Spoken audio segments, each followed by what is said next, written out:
C'est déjà la fin de notre conférence, notre séminaire. Donc, la dernière session concerne les conseils pratiques pour les accompagnants ou les proches des personnes qui soit ont un trouble dépressif caractérisé ou qu'ils vivent de la détresse, de la souffrance. Donc, c'est vraiment le but de cette dernière session. Et je vais commencer cette dernière session, si vous le permettez, en demandant encore une fois l'assistance du Seigneur pour qu'il puisse nous bénir. Seigneur Dieu, merci beaucoup pour ta providence et la manière dont tu utilises la souffrance pour nous faire un bien qui est incalculable pour nous ici-bas sur terre. Aide-nous à réaliser la richesse de ton amour et des bénéfices, même si parfois c'est difficile pour nous quand on souffre. Aide-nous à les réaliser pour que notre cœur puisse être fortifié dans les moments de difficulté. Merci pour tes promesses, parce que tu promets que jamais aucune épreuve ne sera au-delà de nos forces. Dans le nom de Jésus, nous te prions. Amen. J'aimerais donner un mot dans cette dernière capsule pour les accompagnants pour 4 livres. Je voulais parler de... Ça, c'est vraiment mon coup de cœur. C'est moi qui ai demandé, il y a plusieurs années, à Publication chrétienne, de le traduire en français. Quand Dieu pleure. Moi, aujourd'hui, c'est vraiment mon coup de cœur. Quand j'étais étudiant au CCEF en Pennsylvanie et que j'étais à l'époque ouvrier bivocationnel, donc je me souviens que je me suis assis dans mon bureau, dans mon travail, pour lire ce livre en anglais à l'époque. Et puis, j'ai terminé vers 7 heures du matin. Je travaillais le lendemain matin vers 9 heures, mais je n'ai pas réussi à arrêter. Je n'avais jamais rencontré Johnny Erickson Tada. C'est des années après que je l'ai rencontré à Atlanta pour cette retraite sur le mariage, où elle partageait ses 40 années de mariage avec son mari. Elle qui est devenue quadraplégique vers 16 ou 17 ans, elle a écrit une théologie de la souffrance qui est formidable et puis qui est biblique. Donc, Quand Dieu pleure, c'est vraiment un livre que je recommande pour tous les gens qui vivent, qui sont écrasés par une épreuve qui change la vie. Ce livre-là de Ed Welch, un de mes professeurs au CCEF, qui est conseiller biblique, mais qui a également un doctorat en neurophysiologie, explique cette présentation sur la dépression que j'ai faite ce matin en disant c'est bio-psycho-spirituel. Eh bien, il va expliquer vraiment de quelle manière les deux s'entremêlent et avec des conseils venant des Écritures pour aller chercher notre espérance et notre appui en Christ.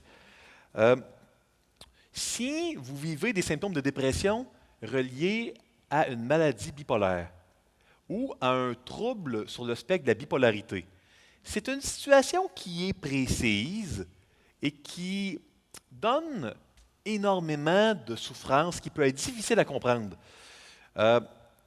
Je siège avec Charles Hodge, qui est un médecin et conseiller biblique dans un organisme aux États-Unis qui s'appelle le BCC, Biblical Counseling Coalition. Et puis, Dr.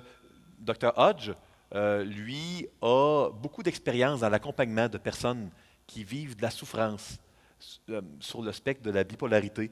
Et puis, ce livre-là serait vraiment plus spécifique par rapport à cela. Ça ne serait pas le livre que je conseillerais pour quelqu'un qui vit une dépression ou de la souffrance en général. Je préférerais de loin ces 2 livres-là. Mais pour la bipolarité, c'est vraiment le livre que je recommanderais. Et pour finir, Mike Hemlett, un autre médecin qui m'a enseigné, un médecin chrétien, qui d'ailleurs a enseigné un cours pour nous à la Fondation du Counseling, il a fait il y a quelques années un petit livre à l'attention du public.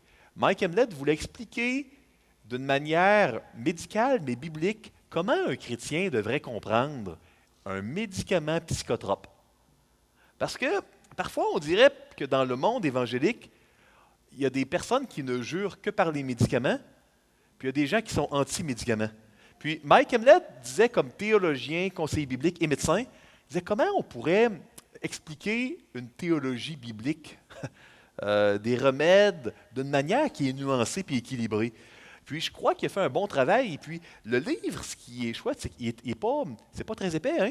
Donc un livre qui résume bien la notion des médicaments psychotropes, les médicaments qui peuvent être prescrits dans le cas de troubles de santé mentale, mais d'un point de vue biblique. Donc ça, c'est un livre vraiment nuancé. Fait que je voulais vous présenter ces 4 bouquins avant de quitter, parce que peut-être que certains d'entre vous vont avoir intérêt à lire tranquillement pour approfondir certains sujets.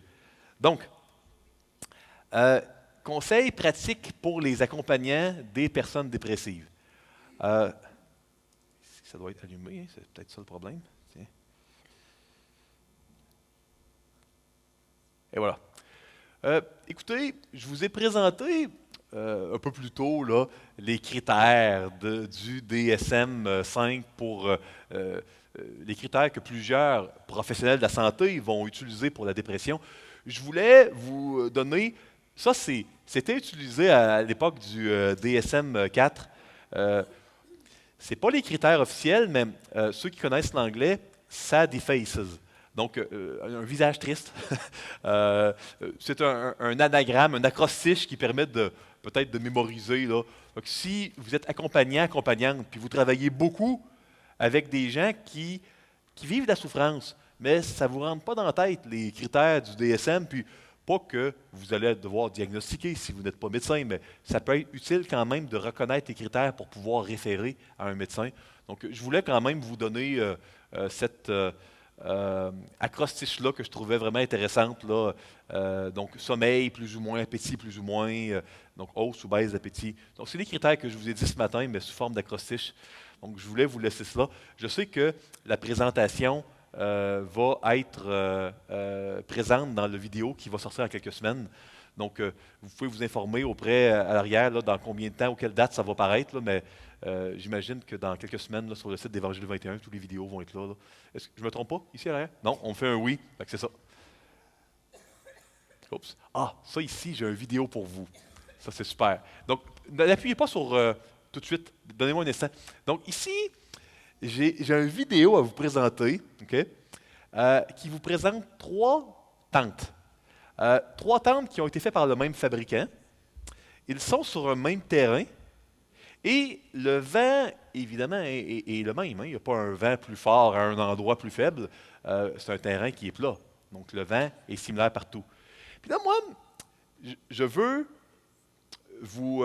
j'aimerais illustrer une leçon qui est cruciale pour toute personne qui accompagne les gens qui souffrent. Okay?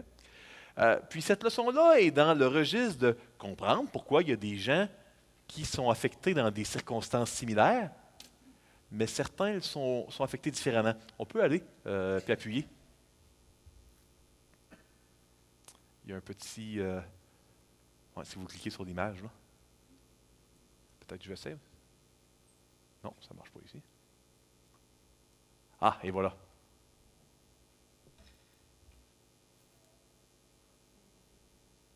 Non, ça ne fonctionne pas très bien. C'est pas grave. Ce que vous auriez pu voir dans la vidéo, c'est la tente ici qui est à gauche, à votre gauche à vous. Hein? Elle est complètement détruite. Oh, on va revenir ici. Ouais. Elle est complètement détruite. Celle du milieu est à moitié détruite. Et celle à droite, si j'étais un vendeur de tentes, je vous dirais, ça c'est ma tente à mon commerce. Venez visiter mon magasin de tentes. Je ne vends pas de tentes, rassurez-vous. Elle est intègre, elle ne bouge pas, elle va bien. Puis ça, cette réalité-là, c'est la réalité de ce qu'on appelle en neurosciences la résilience. Okay?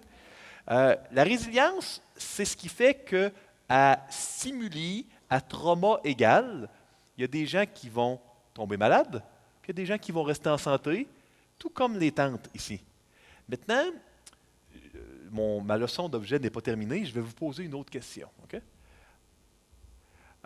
Bon, ici, je mentionne que quand il y a on change dans une population quelque chose, ben, il va y avoir une cassure, il peut y avoir de la résilience. Laquelle des 3 tentes était la plus spirituelle? Diriez-vous que la tante de gauche était plus spirituelle? Pas certain? Non? Elle a resté. On va vous poser encore la question. Ici, vous avez deux personnes. Vous avez une personne ici à gauche, à votre droite en fait, qui a clairement là un problème. Est-ce qu'elle s'est cassée la jambe? Elle a des béquilles. Et l'autre personne marche très bien. Lequel est plus spirituel? Ça serait plutôt disgracieux de suggérer que quand on se casse une jambe, on est moins spirituel, n'est-ce pas? Ça serait très disgracieux de dire ça pour des lunettes, n'est-ce pas? Pour les yeux, hein? Pourtant, parfois, j'ai des gens qui viennent me consulter qui, pour des problèmes de santé mentale, vont se faire dire cela parce qu'ils vivent une dépression. C'est malheureux parce qu'on ne ferait jamais ça pour des lunettes ou pour la jambe, mais parfois, on va oser prendre la santé mentale comme un thermomètre spirituel. Et il ne faut pas faire ça. Leçon d'objet que je voulais vous amener, si vous êtes accompagnant ou un proche de quelqu'un qui souffre d'une souffrance psychologique, soyez prudent, prudente de ne pas penser que c'est un thermomètre de la santé spirituelle puis de la foi. La Bible n'enseigne pas cela. Vous savez, on peut avoir le goût de mourir puis être comme Élie, puis être un prophète, un homme de Dieu, un prophète de l'Éternel, que Dieu a utilisé puissamment, etc.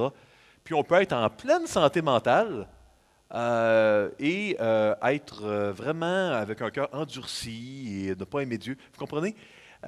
C'est pas parce que quelqu'un a une fragilité à un stimuli donné qu'il est moins spirituel. Donc ça, c'est une leçon importante.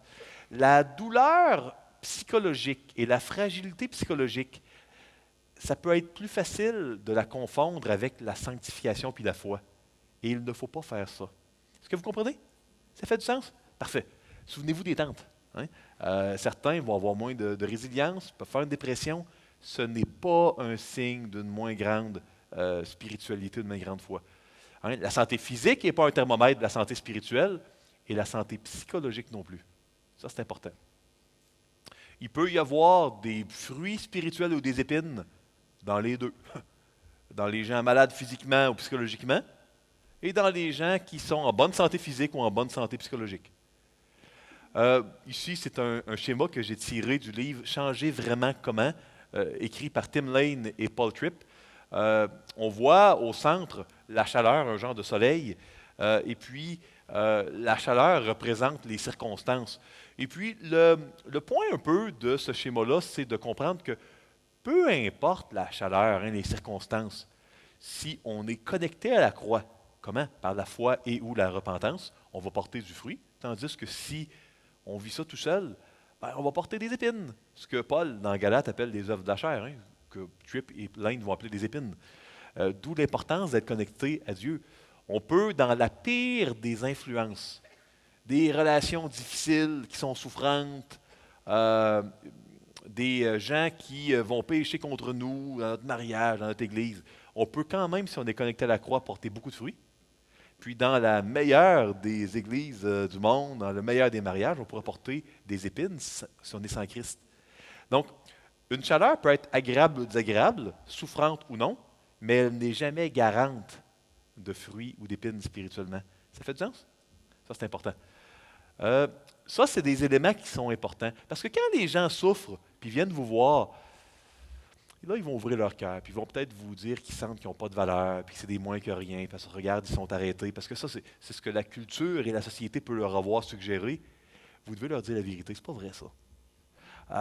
On est tous des gens qui sommes brisés à l'intérieur. Et il ne faut pas non plus les amener à penser que c'est des épines. Des péchés, il y en a partout.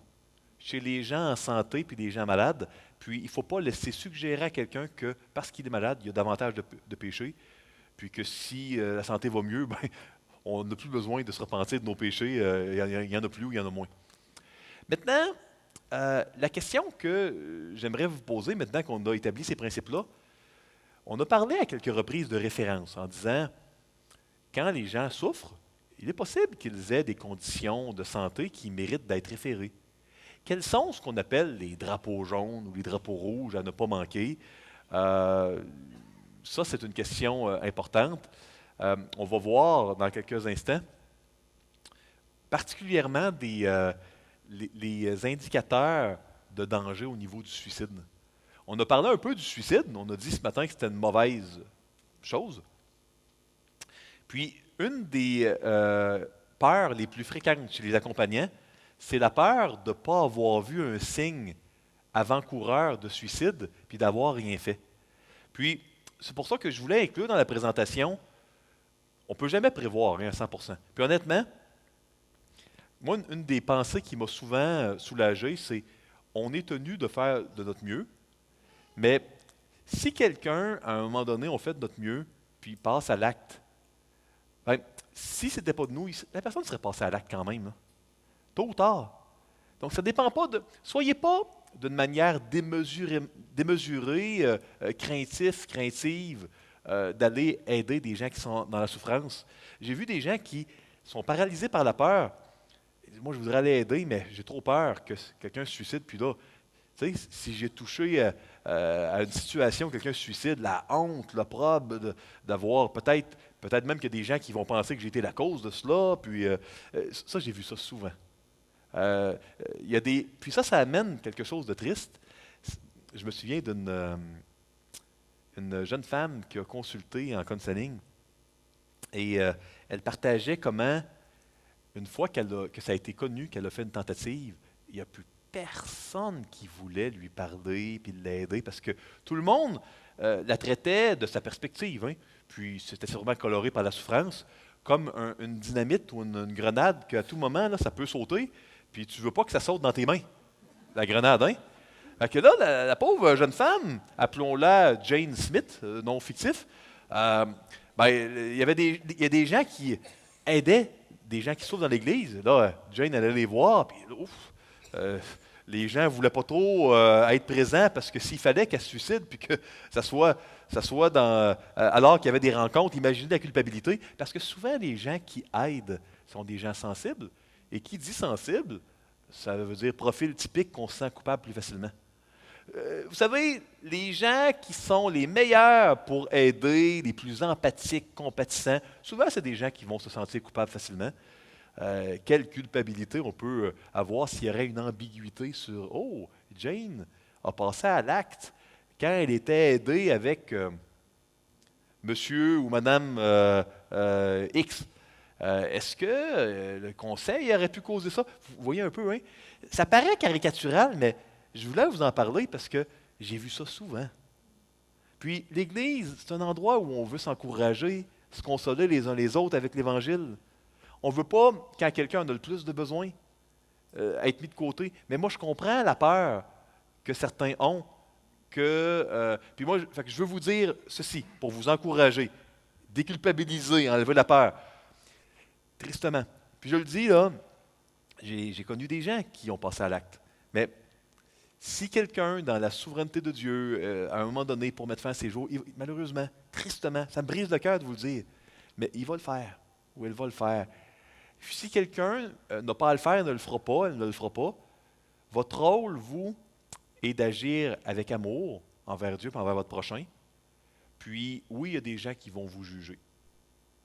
Excusez-moi, on appelle ça crever une bulle au Québec. Je ne sais pas si ça existe en France. Ça. Oui, même si vous êtes impeccable, si quelqu'un que vous aidez là, se suicide, là, même si vous êtes dans un cabinet et vous voyez 100 personnes par année, honnêtement, oui, il y a toujours des gens qui vont vous juger. Mais honnêtement, si vous ne faites rien non plus, hein, il y a des gens qui vont vous juger. Puis, ce n'était pas la présentation, mais très rapidement, je vous lis un texte qui, moi, m'aide beaucoup au niveau de la culpabilité. Peut-être que ça va aider certains d'entre vous. C'est dans la première épître de Paul aux Corinthiens. Puis, je vous lis ça, puis je reviens rapidement là, à la présentation. Dans 1 Corinthiens, au chapitre 4, il y a un texte qui est formidable. Écoutez bien ça. Du reste, ce qu'on demande des dispensateurs, c'est que chacun soit trouvé fidèle. Donc, on fait ce qu'on a à faire du mieux qu'on peut. Okay? Pour moi, il m'importe fort peu d'être jugé par vous ou par un tribunal humain. Je ne me juge pas non plus moi-même, car je ne me sens coupable de rien. On arrêterait là et on dirait, waouh, Paul, il se fie à ses émotions. Il ne se sent pas coupable, il n'est pas coupable. Non, il y a le verset 5 après. Mais ce n'est pas pour. Verset 4, ça dit. Mais ce n'est pas pour cela que je suis justifié. Ce n'est pas parce qu'il ne se sent pas coupable qu'il est justifié. Celui qui me juge, c'est le Seigneur. Celui qui vous juge, c'est le Seigneur. 5. C'est pourquoi ne jugez de rien avant le temps, jusqu'à ce que vienne le Seigneur, qui mettra en lumière ce qui est caché dans les ténèbres et qui manifestera les desseins des cœurs. Alors, chacun recevra de Dieu la louange qui lui sera due. Vous savez, tôt ou tard, si vous portez le fardeau du jugement des autres, vous allez vous blesser, vous allez être écrasé. Puis il y a un moment où dans ce désert-là, vous allez devoir décider de lâcher prise ou de rester vraiment complètement écrasé. Puis c'est pour ça qu'il faut abandonner ça à Dieu. Puis il faut faire ce que Dieu nous dit, se repentir quand on pêche, mais il ne faut pas s'empêcher d'aider notre prochain. Puis il y a des drapeaux jaunes, des drapeaux rouges à voir. Soyez diligents. Si vous êtes ici, vous êtes diligent, vous êtes en train de vouloir comprendre, en savoir plus. Mais à la fin de la journée, on est responsable de nos actions, pas des actions des autres. Puis c'est vraiment important de s'en rappeler ça. Donc ça, c'est la parenthèse que je voulais faire. Bon, j'avance ici. La résilience, qu'est-ce que c'est? J'en ai parlé un petit peu. Ça, c'est la capacité à subir un stress sans s'écrouler. Donc, ici, vous avez un cliché. Ceux qui sont des professionnels de la santé, vous reconnaissez un cliché d'IRM du cerveau. Et on voit vraiment qu'il y a une zone dans le lobe préfrontal qui est considérée comme un centre de la résilience. Elle va être donc plus hyper intense quand la résilience est plus forte. Ici, c'est une étude de Davidson, qui est un savant français, neurosciences, de calibre mondial, dont les études sont publiées partout dans le monde. Et il a, lui, mis en évidence que, vous savez, c'est son collègue Ricard, qui est un savant français. Davidson, je crois, est un Américain. Ça l'a mis en évidence qu'après uniquement, je crois que c'était 3 semaines de méditation ou de prière, la résilience augmentait chez des groupes d'individus. Donc, la résilience, la capacité à subir une épreuve psychologique et à résister à de la souffrance, bien que ce n'est pas un thermomètre de la foi, je ne vous ai pas dit que la foi ne peut pas influencer cela. Puis ça, je trouve ça vraiment intéressant parce que, vous savez, le Seigneur il nous dit prier sans cesse, car c'est à votre égard la volonté de Dieu. On est d'accord avec ça? 1 Thessaloniciens 5? Bon. Eh bien, des milliers d'années plus tard, les études par des incroyants séculières nous montrent que si on fait ça, la résilience va augmenter. Fait que je trouve ça quand même intéressant. Donc, dites aux gens que vous accompagnez de prier par la foi, mais sachez que c'est scientifiquement appuyé et que ça va aider la résilience des gens. Quand même fascinant, hein? Maintenant, vous voyez que la résilience, il y a peut-être un 30 à 40 de génétique derrière ça. On ne contrôle pas ça, hein? On ne peut pas changer l'ADN des gens. Les circonstances de la vie, chose surprenante, c'est à peu près 10 de la résilience. Et 50 à 60 de la résilience va résider dans l'attitude et la manière, l'hygiène de vie, la manière dont les gens vont, excusez-moi de le dire ainsi, gérer les cartes qu'ils ont reçues. Hein. On a un ADN, on ne le choisit pas toujours. On a des circonstances de la vie qu'on choisit peu ou pas. Mais on a 50 à 60 là, de la résilience, que c'est l'attitude et puis l'hygiène de vie. Les activités intentionnelles, nous disent les scientifiques. Donc, ça, c'était très intéressant parce que la parole de Dieu, ce qu'elle nous demande de faire, c'est complètement axé sur l'attitude. Foi, repentance, chanter des louanges, s'entretenir par des cantiques, chercher à avoir les regards fixés sur Dieu, sur le prochain. Tout ça, ça dirige une vie, ça change une vie et ça donne de bons résultats. Il y a un chercheur qui a travaillé pour l'armée américaine qui s'appelle Eric Seligman. Il est rendu très âgé, s'il vit toujours, là, il doit certainement là, être en fin de carrière. Puis Seligman, dans ses débuts, a étudié des recherches sur qu'est-ce qui pouvait briser la résilience des soldats. Plus tard, les recherches de Seligman ont été davantage. On sait que les comités d'éthique sont sortis à un moment donné dans les différents instituts de recherche, a été sur OK, qu'est-ce qui est à éviter pour que la résilience des soldats. C'est un chercheur de l'armée américaine, Seligman, pas un chrétien. Pourquoi je vous parle de cela? Parce que lui, il a mis en évidence 6 mal-attitudes. 6 mauvaises attitudes qui, dans les recherches séculières financées par l'armée américaine, diminuent la résilience. Puis moi, pourquoi je vous en parle? Parce que, dans le fond, Seligman, il a redécouvert des choses que la Bible enseigne. Il ne le sait peut-être même pas. Hein? Mais les 6 malattitudes que lui, là, il a trouvé que les soldats devaient éviter pour garder une bonne résilience. Un soldat, c'est utile pour une armée quand c'est résilient. Eh bien, c'est des choses qui sont bibliques, que la Bible nous enseignait il y a des milliers d'années. Donc, à vous qui allez être accompagnants ou des proches, on ne mesure pas la santé spirituelle avec la santé psychologique. On voit que de prier et l'attitude, c'est au moins 50% de la résilience. Et voici 6 malattitudes qu'il est scientifiquement et bibliquement appuyé d'éviter. Donc ça a été mis en lumière avec des recherches de Seligman, de Baker, Beck, Davidson. On parle de chercheurs incroyants ici. Hein? Vivre en porte-à-faux avec ses valeurs et le sens profond de sa vie. Vous savez, Jésus, il a dit de chercher premièrement le royaume de Dieu et que toute chose va vous être donnée par-dessus. Il a dit de vraiment vivre d'une manière cohérente avec sa foi. Il a dit dans Romains 14, 23, B, tout ce qui n'est pas le produit d'une conviction est péché. Puis on parle de conviction de foi. Là, hein? Donc, vivre en porte-à-faux avec ses valeurs, Seligman et ces chercheurs-là ont vu que ça va diminuer la résilience. Si quelqu'un croit que d'être adultère dans son mariage, c'est mal, et il le fait quand même, ça va diminuer sa résilience psychologique, qu'il soit chrétien ou non. Deuxième malattitude, cultiver le drame. Il y a plusieurs pays en voie de développement, des pays qui ne sont pas industrialisés, où la population a une résilience plus élevée que nous, les Occidentaux, Européens, Nord-Américains. Parce que, vous savez,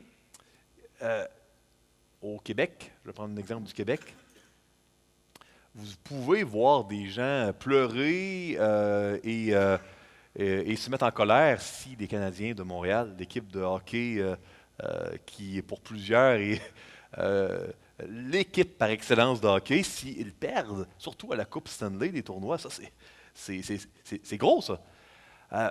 Si on manque le bus, certains vont pleurer, vont être, on n'a pas eu, c'est pas passé comme on voulait, on a manqué. Puis, il y a une bonne partie de la planète qui ne se soucierait jamais de ces choses-là parce que, vous savez, en République centrafricaine, les dernières statistiques disaient que 75% de la population a été victime d'un abus sexuel. Donc, comprenez-vous que de cultiver le drame peut amener quelqu'un à être très, très, très fragile. Comme quelqu'un qui a grandi toute sa vie dans un environnement aseptique, où il n'y a pas de bactéries, si cette personne-là va dans le vrai monde, ça peut être plus difficile au niveau du système immunitaire. Cultiver une image de victime. Donc, de finir par se voir comme une victime. De voir uniquement les péchés subis. D'oublier le péché originel, puis d'oublier les péchés commis. Ça amène des attentes super élevées envers tout le monde, Dieu y compris.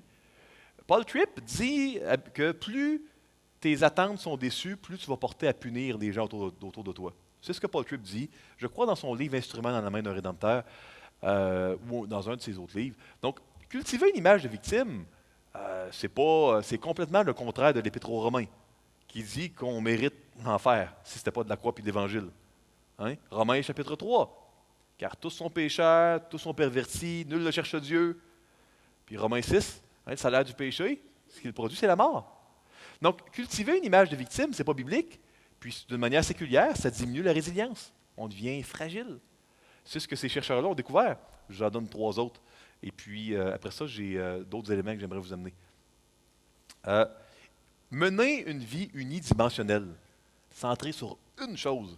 Alors que, évidemment, si on lit la parole de Dieu, on a des rôles envers notre famille, notre couple, le Seigneur, l'Église, le travail. Hein. Il y a tellement de sphères qu'une vie centrée sur le Seigneur va nous amener à voir. Mais si on met le Seigneur de côté, puis on va faire un peu ce qu'on veut, puis on se centre sur une chose, ça aussi, ça diminue la résilience. Vivre dans l'attente d'un événement pour être heureux. Peut-être que vous vivez dans l'attente de graduer, hein, avoir votre licence ou votre master, peu importe. Après, dans l'attente d'être marié ou d'avoir un appartement ou avoir un chien, je ne sais pas, avoir des enfants, en attente de la retraite, vous comprenez, en attente d'avoir des petits-enfants. Mais vivre dans l'attente de quelque chose, ça a été prouvé comme étant un élément qui diminue la résilience. Et le Seigneur, il veut qu'on ait les yeux fixés sur lui et qu'on se réjouisse. Hein? C'est pas réjouissez-vous dans le futur quand vous serez au ciel. Je le répète, réjouissez-vous pas maintenant, mais plus tard. C'est réjouissez-vous. Si vous lisez dans l'original, vous allez voir qu'on est dans le présent. C'est un impératif dans le présent. Réjouissez-vous présentement dans le Seigneur. Je le répète. C'est ce que le Seigneur nous dit. On doit apprendre à être satisfait maintenant de Christ. Et ça, c'est un commandement. Dernière des malatitudes, cultiver l'évitement. L'idée d'éviter tout ce qui va potentiellement causer des problèmes. Si vous avez une fracture au niveau d'un os, après qu'il y ait le cal osseux, hein, le périos qui va réparer la fracture, l'endroit où il y a une fracture va être, certains disent, 9 fois plus solide qu'avant. Et il est prouvé que l'architecture osseuse du squelette humain va diminuer s'il n'y a pas beaucoup d'activité physique. En anglais, on dit « What you don't use, you lose ». Hein, quand tu n'utilises pas quelque chose, ça va diminuer. Et si on est dans l'évitement de tout stress, parce que justement, on ne voudrait pas être blessé, on augmente nos chances de s'écrouler psychologiquement. Ça a été prouvé par ces recherches-là. Et c'est assez intéressant parce que le Seigneur, il dit que les oiseaux ont des nids, que les renards ont des tanières, que le Fils de l'homme n'a pas un endroit vraiment pour être, hein, poser la tête pour être. Et puis, il demande à ses disciples de porter la croix. Porter la croix et le suivre. Et puis que si quelqu'un aime son père, sa mère, son épouse, plus que lui, il n'est pas digne d'être son disciple, Dieu demande une dévotion absolue, courageuse, qui va être anxiogène et qui semble être aussi bénéfique pour la résilience que les études des soldats de l'armée américaine. Intéressant, hein? Donc, je voulais vous partager ces malatitudes-là. Je trouve ça très intéressant. Moi, je trouve ça fascinant quand les recherches modernes appuient ce que la Bible nous enseigne et qu'on aurait dû croire par la foi depuis très longtemps. Hein? Maintenant, quelques stratégies pour aider les personnes vivant une dépression. Je vais passer plus rapidement sur certaines facettes parce que je veux absolument me rendre à un exercice que j'aime beaucoup. Et je veux terminer à l'heure. Vous avez eu une longue journée. Vous avez vraiment été un groupe très agréable, attentif, des bonnes questions. Ça a été vraiment très, très agréable pour Osée et moi d'être ici. Donc, considérez les 3 facettes. Bio, psycho, social et éthique spirituelle. Assurez-vous de référer à un médecin s'il y a certains signes qu'on va présenter un peu plus loin. Mais dans le doute, c'est jamais une erreur de préférer un médecin. Et aider la personne à se poser les bonnes questions. Prenez le temps d'écouter la personne. De plus en plus, une des erreurs à ne pas faire quand on accompagne, c'est dans notre enthousiasme, se mettre à être très, très prompt à parler plutôt que d'écouter. Ou encore, dans notre enthousiasme débordant pour avoir appris des nouvelles choses, se dépêcher en rafale à dire les choses. Puis là, on a jeté plein de choses. Puis les gens ont probablement des troubles de concentration, puis ils ont tellement mal qu'ils ne sont pas mûrs pour entendre toutes sortes de conseils. Ils veulent être écoutés. Ils veulent sentir un peu de compassion. Ils veulent être aimés. Quand on ne va pas bien, on veut être aimé. Puis, c'est une des choses importantes qu'on doit faire. Puis nous, pour ceux et celles qui sont chrétiens et chrétiennes, on va aimer, puis on va aimer au nom de Jésus-Christ. Sans aucune attente de retour. Donner sans rien attendre en retour. Sans contrepartie. Gratuit. Au nom de Dieu. Et puis comme ça, quelle que soit la réaction de la personne, vous serez vous ne serez pas amer si vous l'avez fait pour Dieu. Quand on est amer parce qu'on a aidé quelqu'un, on ne le faisait pas réellement pour Dieu. Il y avait une petite partie de nous qui avait une attente de retour. Moi, ça m'est arrivé, hein? Puis à ce moment-là, c'est pas grave. Moi, j'ai l'Évangile. Donc, si je vois que je suis amer, ben, je me repens puis je reprends le pardon de Dieu. Quand on a l'Évangile, on ne doit pas avoir peur d'aller au pied du trône de la grâce. On a l'Évangile. On se repent et on prend le pardon. C'est ça la beauté de l'Évangile. Donner des conseils pour améliorer une situation sociale difficile, ça peut être bien, mais on ne veut pas s'égarer. On peut utiliser le gros bon sens pour donner des conseils au niveau de l'hygiène de vie, mais il faut toujours se rappeler que la meilleure aide qu'on peut donner à quelqu'un, c'est au niveau de son âme. Il y a différentes personnes, des professionnels qui vont donner toutes sortes de conseils au niveau du reste. Ce n'est pas une erreur si on veut donner des conseils, mais il ne faut pas perdre de vue là où on peut aider le plus. Faire réaliser à la personne qu'elle n'est pas seule. Diriger les regards vers Dieu, ça c'est important. Parler de l'exemple de Jésus. La victimisation, moi, quand je vois que quelqu'un, je l'ai mentionné ce matin, la victimisation, c'est quand la douleur devient plus importante que Dieu. On ne voit jamais dans le cœur des gens et on doit être prudent avec toute affirmation qui pourrait être reçue comme des accusations catégoriques. Mais si on sent que la douleur est devenue plus importante que Dieu, puis que la personne a des attentes démesurées, puis que ça devient empoisonner sa vie, moi, la meilleure manière de procéder que j'ai appris avec le temps, c'est être franc et honnête.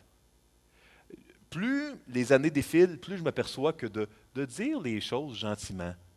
Puis, si la personne est offensée, elle va l'être, mais on va le dire avec amour, sans juger, mais on dit les choses.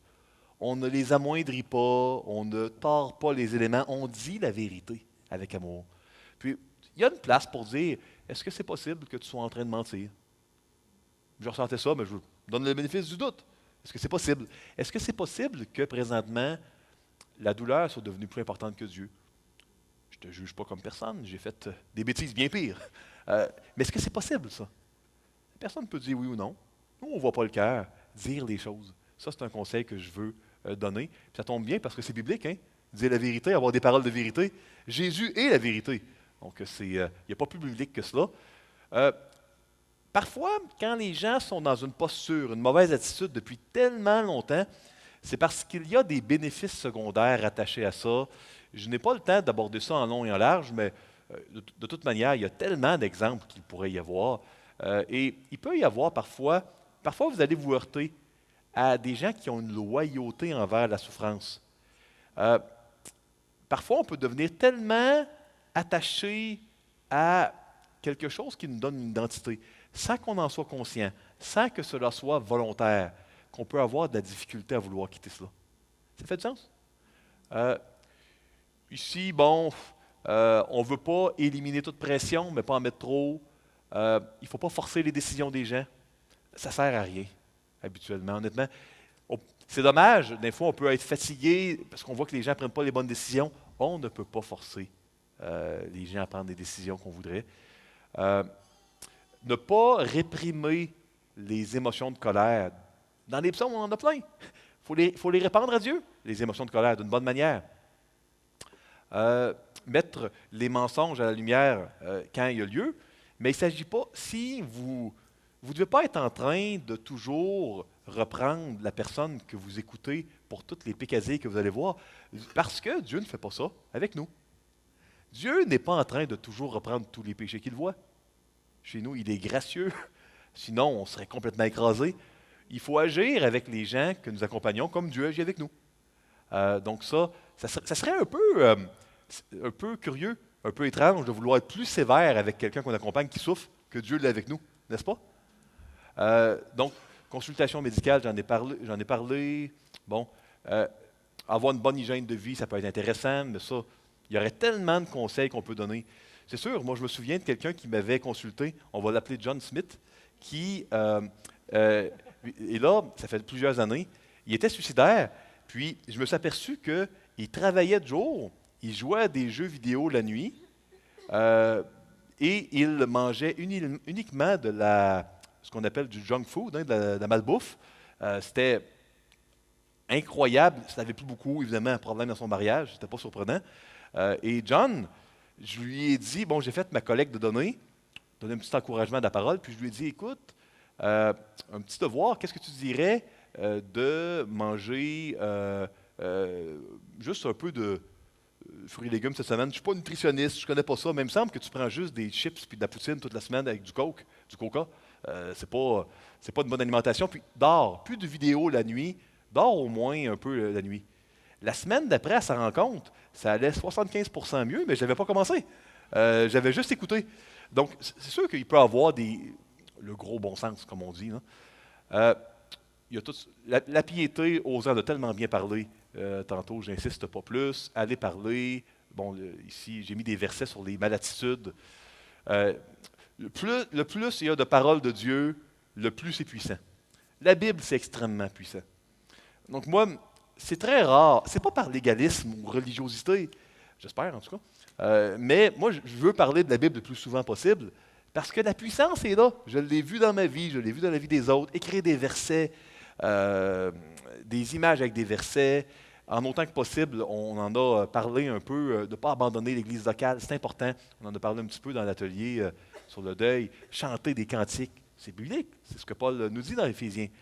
Mémoriser les Écritures. Puis attention avec des recettes rigides. La Bible donne des principes, mais on n'est pas dans des recettes rigides. Il y a tellement de situations différentes, tellement de variables. Ça, c'est important. Maintenant, je voulais absolument, et là on est dans les temps, vous parler d'un exercice que j'aime beaucoup. Osée vous a parlé un peu des psaumes. Je voudrais vous parler des lamentations.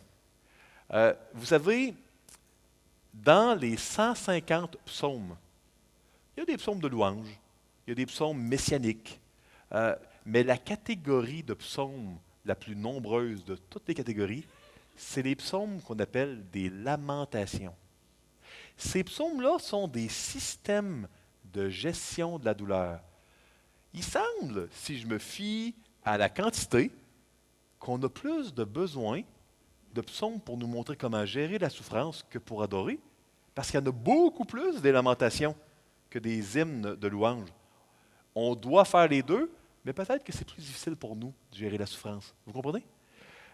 Des lamentations, c'est un style littéraire hébraïque qui comporte 6 ingrédients. Je vais vous les nommer. C'est des cris du cœur. Bon, on en a dans Job, dans Ésaïe, dans Ézéchiel, évidemment dans la Lamentation de Jérémie, ça vous n'êtes pas surpris, c'est des lamentations. Maintenant, voici les 6 ingrédients du cocktail des lamentations. Dans toutes les lamentations que vous allez voir, vous allez retrouver 6 ingrédients. C'était ça une lamentation, c'était pas aléatoire. Il y a une structure littéraire à ça. Vous allez voir où je m'en vais. Je vais quelque part avec ça. Premier ingrédient, et ils ne sont pas toujours en ordre. Puis je vais vous laisser avec un exercice que vous pouvez faire pour vous ou avec ceux qui souffrent, qui est vraiment puissant et qui est biblique. Dans une lamentation, on s'adresse à Dieu. Donc, il doit y avoir une directionnalité, un vecteur dans une lamentation où on n'est pas en train de se parler à soi-même ou de parler à l'univers. On parle à Dieu. Vous comprenez? On parle à Jésus-Christ. On s'adresse à lui. Ça, c'est assez facile, mais ça doit être là. C'est un des ingrédients. 2, il y a dans une lamentation un cri du cœur. On s'adresse à Jésus, mais pas dans une conversation vraiment là, stable, où il n'y a pas aucun éclat routinière. C'est un cri du cœur. Si on est en colère, si on est découragé, si on a le goût de mourir, on en parle à la meilleure personne à qui on peut pas en parler, à Jésus. celui qui peut sympathiser, mieux que personne, mieux que nous-mêmes. Des fois, on sent qu'il y a une injustice. Bon, j'en ai parlé un petit peu tantôt. Moi, quand je me sens indigné en me disant hey, c'est injuste, je me dis bon, est-ce que je veux vraiment, Seigneur, que tu me donnes tout ce que je mérite? Parce que dans Romains, il semble que je mériterais l'enfer. Donc peut-être que finalement, je ne voudrais pas vraiment que tu me donnes tout ce que je mérite. Donc, vous savez, c'est le genre de réflexion qu'on peut avoir. Ça, c'est scandaleux ce que je vous ai dit. Hein. Je sais que c'est scandaleux de dire ça, mais je crois que c'est biblique. Donc, je vous l'ai dit, moi, je veux être franc et honnête, que ça scandalise ou pas, c'est la vérité que Dieu utilise. Donc, il faut le dire. Ici, faire confiance à Dieu. Donc, dans une lamentation, on s'adresse à Jésus, on répand notre cœur, cri du cœur, mais il y a dans toute lamentation où on dit qu'on a de la colère, on pense que Dieu n'est plus bon, etc., il doit y avoir une réaffirmation par la foi, pas par les émotions, on ne le ressent pas souvent, mais que Dieu, il est digne de confiance. Donc, on peut, dans le même psaume, en fait, dans toutes les lamentations, vous allez voir d'une manière vraiment spéciale qu'il va y avoir cohabitation de Seigneur, ta bonté n'est plus la même. Pourquoi tu m'as abandonné? Mais tu es digne de confiance et tu ne m'abandonnes pas. Wow, qu'est-ce qui se passe? Est-ce que vraiment le même auteur a dit ça? Oui, sous l'inspiration de Dieu. On appelle ça une lamentation. C'était normal. Les lecteurs, à l'époque, comprenaient ce qui se passait. Ce n'était pas une contradiction, vous comprenez? Il y en a plein, plus de 60 dans les psaumes à peu près. Il y a un appel à la délivrance. Pétition, c'est « Seigneur, je veux vraiment que tu me délivres. » Imprécation, ça, il y en a quelques-uns. C'est « Seigneur, je voudrais que tu détruises mes ennemis, que tu les enlèves de la surface de la terre. » Bon, il y aurait beaucoup à dire là-dessus. Je vais me contenter de dire deux choses. Éphésiens 6, nos ennemis, c'est plus la chair et le sang. Ne priez pas pour que Pierre, Jean ou Jacques soient tués par le Seigneur demain matin. Vous priez par contre pour que le péché en vous soit détruit et le péché dans le monde. Ça, il n'y a pas de problème, mais que ton royaume vienne, Seigneur. Mais l'imprécation, ça, c'est une chose. Et deuxième chose, souvenez-vous que les psaumes de pétition, c'est important. On répand notre cœur, on réaffirme notre confiance, on s'adresse à Dieu, puis on lui demande d'être délivré. C'est pas mal de demander à Dieu qu'il enlève notre souffrance. Il est vivant, il est bon. Il faut accepter quand il ne le fait pas, mais on peut journalièrement réitérer l'appel à la délivrance. 5. Pas seulement une confiance en Dieu, mais une assurance d'être entendu. Cette réalité de la foi que Dieu, il est présent et il nous entend. Il y a des milliards d'êtres humains sur Terre. Pourtant, Dieu, il est personnel et il entend chaque parole qu'on lui adresse, même pour ceux et celles qui sont enfants de Dieu et qui avons l'Esprit Saint. Okay? Romains chapitre 8 dit qu'il ne faut pas juste entendre, mais que l'Esprit Saint va même compléter nos prières par des soupirs inexprimables, ineffables. Quand nos prières ne sont pas adéquates ou il manque quelque chose, l'Esprit Saint complète. Ça, c'est notre Dieu. Un Dieu qui prend soin de nous, puis s'il manque quelque chose dans la prière, là, il voit notre cœur, puis il va la compléter. Ça, c'est une promesse que j'aime beaucoup, ça. 6e ingrédient, adoration et action de grâce. Il faut, dans une lamentation, adorer Dieu, puis le remercier, par la foi. Une lamentation équilibrée va avoir ces 6 ingrédients-là. Si vous voulez un sommaire ici, j'ai mis une acrostiche avec 3C, 3A. On s'adresse à Dieu, complainte, confiance à Dieu, un appel à la délivrance, assurance d'être entendu, adoration et action de grâce. Maintenant, voici l'exercice en 3 étapes que je donne et que j'aime beaucoup, beaucoup, beaucoup. Je vous mets au défi, sérieusement, d'essayer cet exercice-là. Si vous avez une Bible, vous pouvez le faire. Puis si vous n'avez pas de Bible, allez voir là, les responsables à l'arrière. Certainement qu'il y a moyen de trouver une Bible ici, là, à l'église de Mai-sur-Seine. Je n'ai aucun doute là-dessus. Ici, j'ai fait un exemple. Je vous donne un exemple pour se pratiquer. Si on prend le psaume 44, vous voyez que ce n'est pas dans l'ordre, mais les 6 ingrédients des lamentations vont être présents. Ils sont toujours présents, okay, les ingrédients des lamentations. Maintenant, ici, j'ai mis une diapo vide. Parce que après avoir trouvé les ingrédients, là, je vais donner un autre psaume de lamentation à la personne en lui disant « Prends le temps d'essayer de me dire et où l'adresse à Dieu. Où elle est la complainte? Où est la réitération de la confiance à Dieu? Fait que là, les gens apprivoisent un peu comment les trouver. Fait que là, la première étape, je leur montre, ils essaient de le trouver. Là, après ça, quand tu as réussi à trouver les étapes, les ingrédients dans une dizaine de psaumes, ou les gens qui sont plus lents à comprendre, 50 psaumes peut-être, de lamentation, là, je leur dis, on est à l'étape que tu t'appropries une lamentation qui représente ce que tu vis pour que tu le pries à Dieu. Jésus priait souvent avec des choses qu'il avait apprises de son Père. Lisez les prières des grands intercesseurs, celle de Daniel, dans Daniel 9. Vous allez voir des extraits de d'autres textes bibliques. Euh, un enfant va apprendre à parler avec ses parents. Nous sommes les enfants de Dieu. On peut apprendre à parler avec les paroles de notre papa. C'est très adéquat et c'est ce qui se passe dans le monde.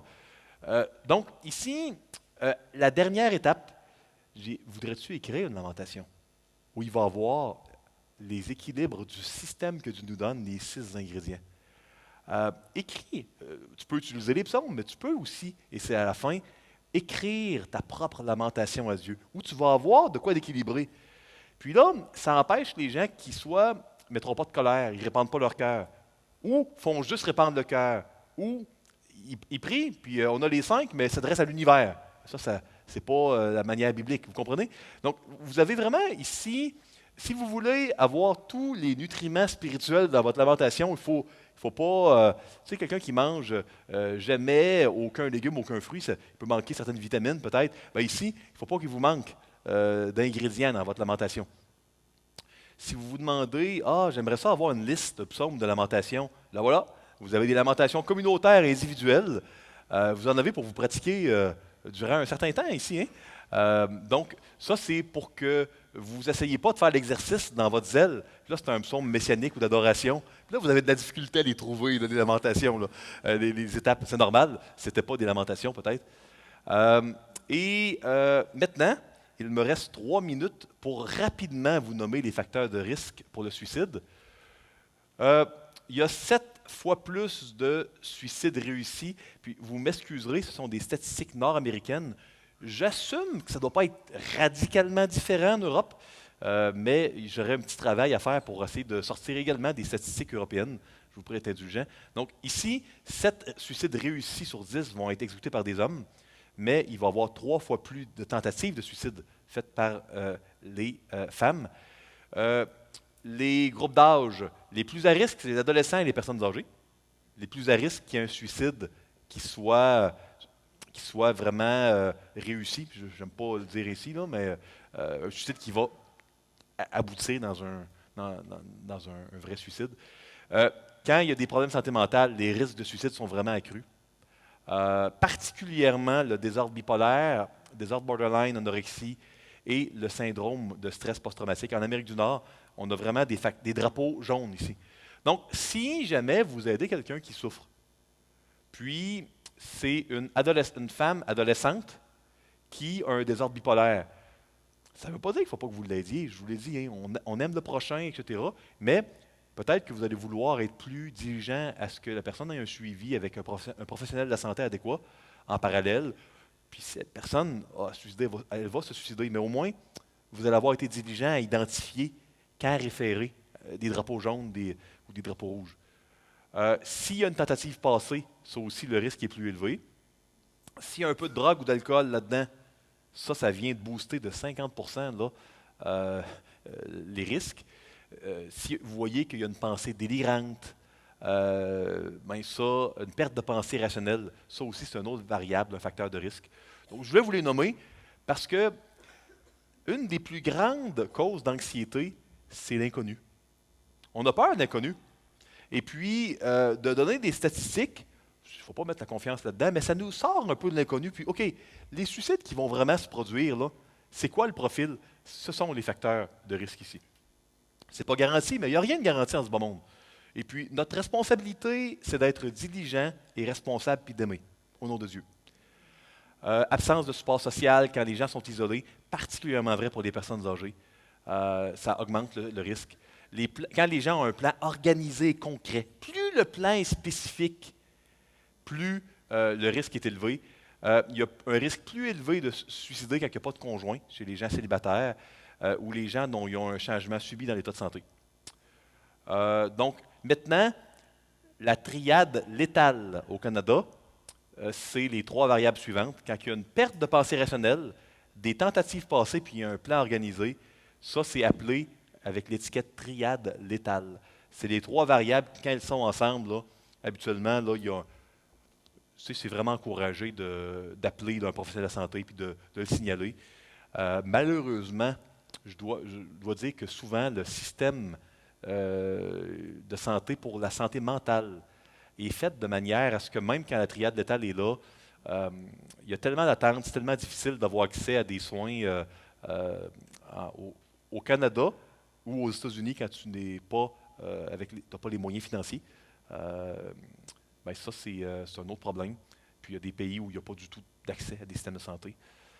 Euh, il y a des questions ici que je propose. Encore une fois, avec les gens qui sont à risque de suicide, poser les vraies questions. Faut pas avoir peur de demander les choses. Faut pas tourner autour du pot. As-tu déjà désiré la mort? Combien de temps tu penses au suicide? Tu as eu une pensée sombre une fois ou tu es toujours en train d'y penser?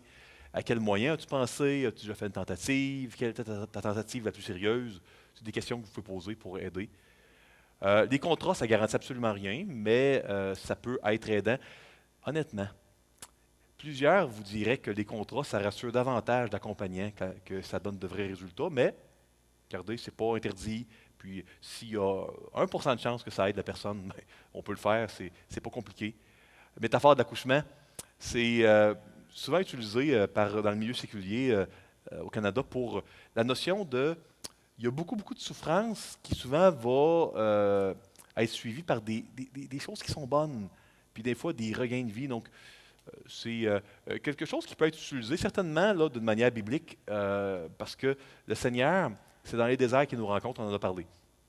Donc, écoutez, c'est ce que je voulais vous partager. J'ai cherché à mettre les éléments les plus pratiques puis les plus importants là, dans cette présentation-là, en espérant que ça puisse vous être utile. C'est important d'aimer son prochain. Parce qu'on aime Dieu, on aime son prochain. Ça résume toute la loi et les prophètes. Donc, c'était un plaisir et que le Seigneur vous bénisse.